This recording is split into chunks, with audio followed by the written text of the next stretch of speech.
सिया राम। सतगुरु चालीसा पढ़ते समय हजूर जनाब बाबा दलीप सिंह जी की सिफतों में हम सभी पढ़ते हैं, ओम सच्चिदानंद अपार बंद सर्वशक्तिमान। संगत जी, हजूर जी की कृपा का, उनकी सिफतों का हम अंदाजा भी नहीं लगा सकते।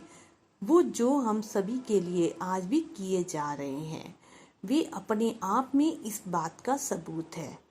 बगैर बच्चेदानी के बच्चा दे देना, लाइलाज बीमारी से सेहतमंद कर देना, भिखारी को माला माल कर देना, ये हम सभी इस ग्रुप में या किसी और संगत से साखियाँ सुनकर जान चुके हैं और मान भी चुके हैं। जितने वे सर्वशक्तिमान हैं उतने ही अंतर्यामी हैं। हमारे मन में जुबान तक बात आने से पहले ही उन्हें पता लग जाता है। उनकी सिफतों को जानना हम आम इंसानों के बस की बात नहीं है।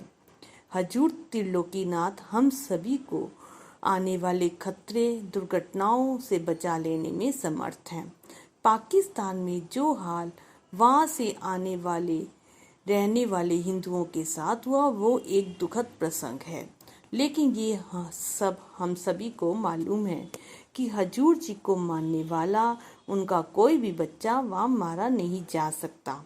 यह उनकी बेमिसाल ताकत से ही संभव हो सका है। लगभग विभाजन के 10 साल पहले ही हजूर जी ने अपनी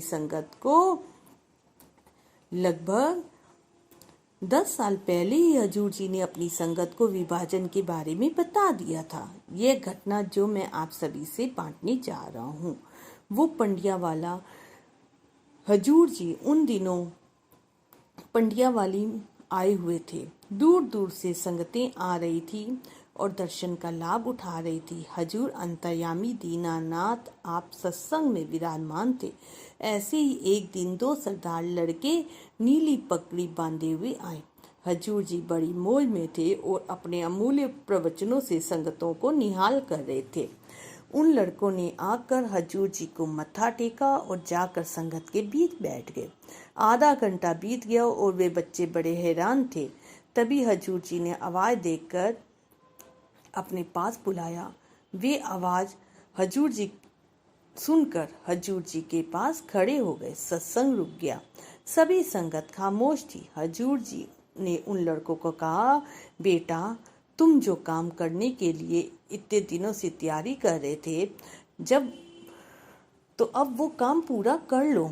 मैंने सत्संग रोक कर तुम्हें बुलाया है। तुम्हारा काम होने के बाद मैं सत्संग जारी रखूंगा। सब संगत जी हजूर जी से, उन लड़कों को ऐसा क्या काम है जिसके लिए हजूर जी ने सत्संग रुकवा दिया? हजूर जी ने अपने दोनों हाथ ऊपर उठा लिए और बुलंद आवाज में उन लड़कों को फरमाने लगे, बेटा, मेरी यह देह वज्र की है, इस पर कोई छुरा काम नहीं करेगा। तुम अपने लोगों के कहने पर जो छुरा लेकर मुझे मारने आए हो, वो तो बेकार ही है। हजूर जी के इतना कहने भर की देरी थी कि वे दोनों हजूर जी के पाक चरणों में गिर पड़े और जोर जोर से रोने लगे।